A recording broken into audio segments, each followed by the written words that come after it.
part of this video is just telling you about Paint Source, about Waterlox, and about all that we do here at Paint Source. The number one thing is we give you live. You talk to me when you call Paint Source, and I'm going to help you through your project. So we're just going to give a few little tips and advice. So the main thing when you're applying the material is just simply place the material.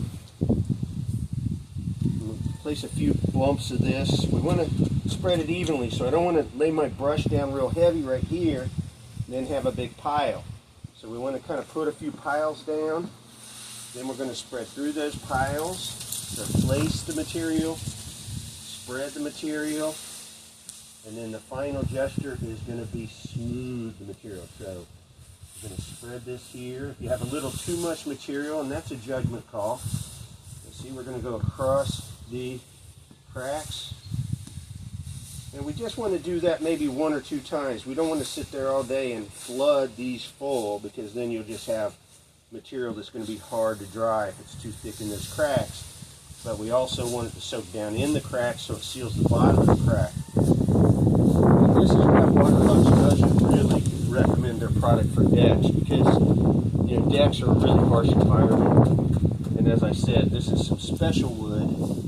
This was from an old feed bunk on our family's dairy farm. And so this is some 200, probably 200-year-old pine. And you can see the color. This doesn't even look like pine. This is Waterlox bringing out that natural color. Some of this blackness is what they call tannin coming out of the wood, which we like. It gives sort of the antique look that we were looking for. And so again, this is just a simple little, and I'm going to go back to this maybe one more time, but we don't want to keep going back to previously applied. So that final sweeping, and just leave it alone.